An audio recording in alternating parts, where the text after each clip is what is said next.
இதய பிரச்சனைகளுக்கு தீர்வு காண முருகன் ஹாஸ்பிட்டல்ஸின் முருகன் ஹார்ட் ஃபவுண்டேஷன். இனி அனைத்து வித இதய பிரச்சனைகளுக்கும் வேர்ல்ட் கிளாஸ் ட்ரீட்மெண்ட்ஸ் உங்களுக்காக. முருகன் ஹார்ட் ஃபவுண்டேஷன், உங்கள் இருதயத்தின் நம்பிக்கை.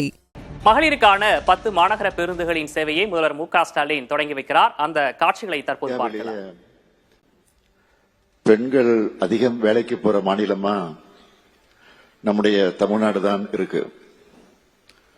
புதுசா எந்த நிறுவனம் தமிழ்நாட்டில் தொடங்க முன்வந்தாலும் இது மூலமா பெண்கள் எத்தனை பேருக்கு வேலை கிடைக்கும் அப்படின்னு தான் நான் கேட்கறது முதல் கேள்வியா இருக்கும். அதுதான் என்னுடைய வழக்கமாக இருந்து கொண்டிருக்கிறது.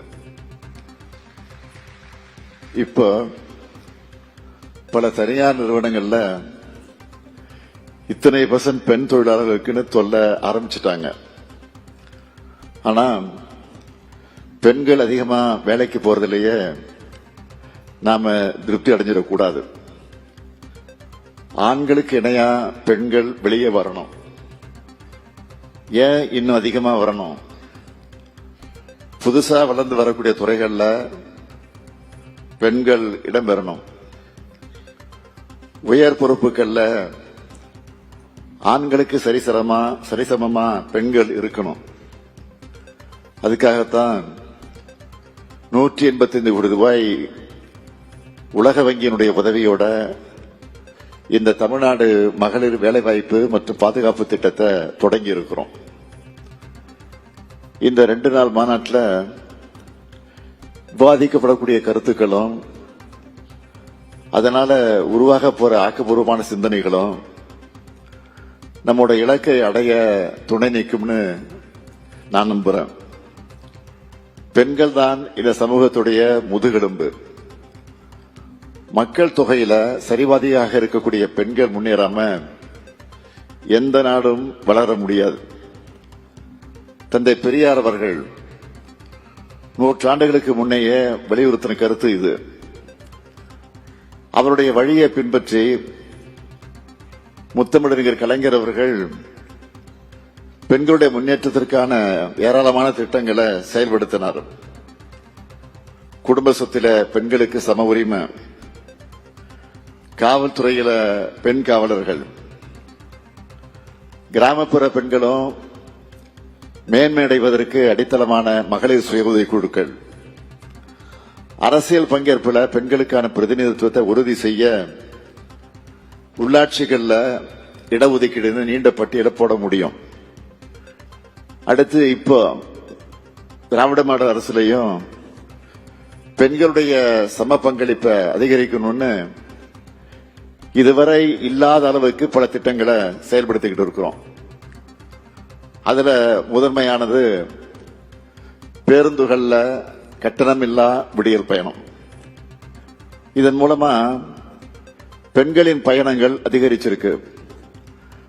அடுத்து பெண்கள் டிகிரி வாங்குறத உறுதி செய்யக்கூடிய வகையில் புதுமை பெண் திட்டம்.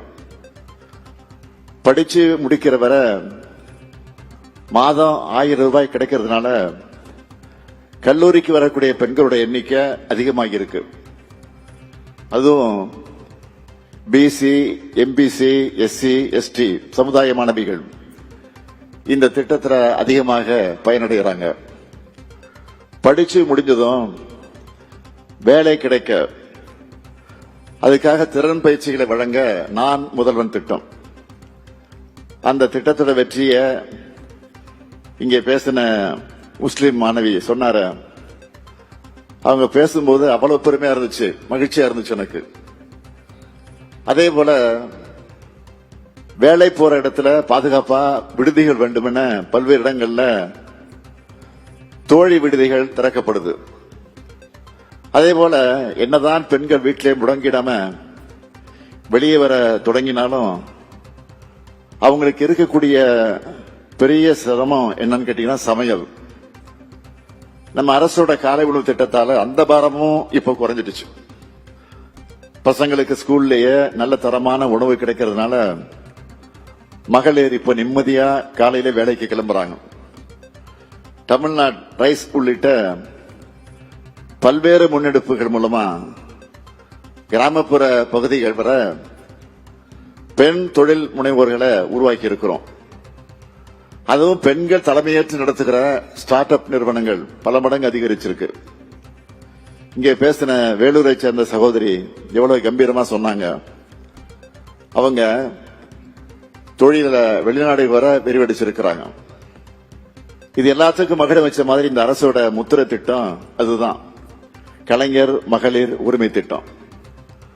1,30,00,000 குடும்ப தலைவிகளுக்கு மாதம் 1000 ரூபாய் உரிமை தொகை. இதுவரை யாரும் செய்யாத வரலாற்று சாதனை அது.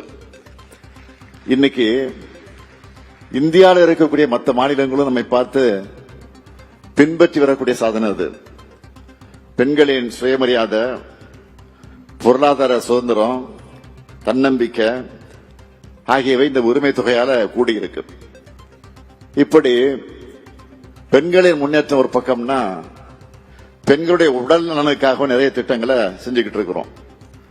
அதுல சிறப்பான திட்டம் இன்று என்னால தொடங்கி வைக்கப்பட்டிருக்கக்கூடிய கருப்பை வாய் புற்றுநோயை தடுக்க 14 வயதுடைய பெண் குழந்தைகளுக்கு HPV தடுப்பூசியை அரசு செலுத்துறதுதான். கடந்த ஆண்டு பட்ஜெட்ல இதை அறிவிச்சு அதுக்காக 36 கோடி ரூபாய் ஒதுக்கணும். பல பெண் மருத்துவர்கள் சோசியல் மீடியாவில் இந்த திட்டத்தை வரவேற்று பாராட்டி எழுதியிருந்தாங்க. 3,38,649 பெண் பிள்ளைகளுக்கு இந்த தடுப்பூசி செலுத்தப்பட்டிருக்கு. முதற்கட்டமா 4 மாவட்டங்களில் இருக்கக்கூடிய 30,209 மாணவிகளுக்கு இந்த தடுப்பூசியை செலுத்த போறோம்.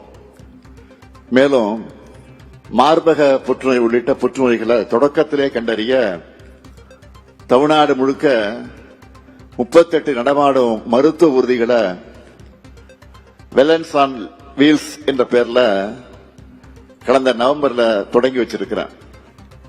பெண்களுக்கு பெரிய அச்சுறுத்தலா இருக்கக்கூடிய புற்றுநோய்க்கான தரமான சிகிச்சை வழங்க காஞ்சிபுரத்தில் அறிஞர் அண்ணா நினைவு புற்றுநோய் மருத்துவமனை 120 கோடி ரூபாய் செலவில் பெரிய அளவில் தரம் உயர்த்தப்பட்டு வருது. ஊட்டச்சத்தை உறுதி செய்கிற திட்டம் மூலமா பாலூட்டும் தாய்மார்களுக்கு ஊட்டச்சத்து பெட்டகங்கள் வழங்குகிறோம். இப்படி மகளிர் நலன் காக்கும் நம்ம அரசின் திட்டங்களோட நீட்சியாதான் இந்த தமிழ்நாடு பி சேஃப் திட்டம் அமைஞ்சிருக்கு. வளர்ந்து வர துறைகளில் பெண்களுக்கான வேலை வாய்ப்புகளை உருவாக்க மட்டும் இந்த திட்டம் செய்யல. அப்படி அவங்க வேலைக்கு போகணும்னா குழந்தைகள் வயதானவங்களை கவனிச்சுக்கிற பொறுப்பை யாராவது எடுத்துக்கணும். இந்த நடைமுறை சிக்கலை உணர்ந்து குழந்தை பராமரிப்பு, முதியோர் பராமரிப்பு, பாதுகாப்பான தங்குமிடங்கள்னு அதுக்கான ஆதரவு சேவைகளையும் இந்த திட்டம் வழங்குறது பாராட்டுக்குரியது. மேலும் பெண்களுக்கு தேவையான டெக்னாலஜி சப்போர்ட், திறன் பயிற்சி ஆகியவற்றையும் இந்த திட்டத்தில் வழங்குகிறோம். பெண்களின் பாதுகாப்புலையும் இந்த திட்டம் அக்கறை செலுத்துது. ஏன்னா பாதுகாப்பான சமூகத்தில் தான் பெண்கள் அதிகமா வெளியே வேலைக்கு வர முடியும். அதனாலதான் இந்தியாவிலேயே தமிழ்நாட்டில் அதிக அளவிலான பெண்கள் தொழிற்சாலைகளில் பணிபுரிகிறாங்க. பெண்களுக்கான பாதுகாப்புக்காக காவல் அவசர உதவி, அதனுடைய எண் 181, காவலன் SOS மொபைல் செயலி உள்ளிட்ட மூலமா பெண்களின் பாதுகாப்பை உறுதி செய்கிறோம். முழுக்க முழுக்க நம்ம திராவிட மாடல் அரசினுடைய திட்டங்களோட ஒத்துப்போகக்கூடிய குறிக்கோள்களை இந்த தமிழ்நாடு மகளிர் வேலைவாய்ப்பு மற்றும் பாதுகாப்பு திட்டம் கொண்டிருக்கு. அதனாலதான் இந்த உச்சி மாநாட்டுக்கு அழைப்பாளராக இல்லாம உங்கள ஒருத்தனா, இன்னும் சொன்னா ஒரு பார்ட்னரா நான் வந்திருக்கிறேன். ஆண் பெண்ணுக்கு இடையிலான பாலின இடைவெளியை குறைச்சா பொருளாதாரம் வேகமா வளரணும்னு IMF அமைப்பே சொல்லுது. நாங்களும் 2030க்குள்ள $1 டிரில்லியன் பொருளாதாரம் கொண்ட தமிழ்நாடு என்னும் எங்கள் இலக்கை அடைய பெண்கள் தான் முக்கிய பங்கு வகிக்கணும்னு செயல்பட்டு வரோம். இந்த உலக மகளிர் உச்சி மாநாட்டில் தமிழ்நாட்டு பெண்களுக்கு நான் தரக்கூடிய பிராமிஸ் என்னன்னா, ஒவ்வொரு பெண்ணும் கல்வி கற்கக்கூடிய ஒவ்வொரு பெண்ணும் சுதந்திரமாக வாழ, பெண்கள் மரியாதையான ஊதியத்தை பெற்றிட, பெண்கள் தொழில் முனைவர்களாக மாற, பெண்கள் எந்தவித அச்சமில்லாமல் வாழ எனது தலைமையிலான உங்க திராவிட மாடல் அரசானது உரிய கட்டமைப்பை உருவாக்கும், அதற்காக தொடர்ந்து உழைக்கும் என சொல்லி உங்களிடமிருந்து விடைபெறுகிறேன். நன்றி, வணக்கம்.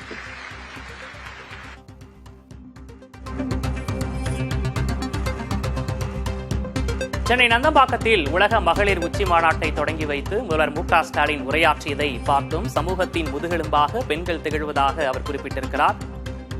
திமுக ஆட்சியில் பல்வேறு பெண்களுக்கான திட்டங்கள் செயல்படுத்தப்பட்டு வருவதையும் அவர் குறிப்பிட்டிருந்தார். தமிழ்நாட்டை 2030க்குள் $1 டிரில்லியன் பொருளாதாரமாக்குவதே இலக்கு என்றும் அவர் தெரிவித்திருக்கிறார். இதய பிரச்சனைகளுக்கு தீர்வு காண முருகன் ஹாஸ்பிட்டல்ஸின் முருகன் ஹார்ட் ஃபவுண்டேஷன். இனி அனைத்து வித இதய பிரச்சனைகளுக்கும் வேர்ல்ட் கிளாஸ் ட்ரீட்மெண்ட்ஸ் உங்களுக்காக. முருகன் ஹார்ட் ஃபவுண்டேஷன், உங்கள் இருதயத்தின் நம்பிக்கை.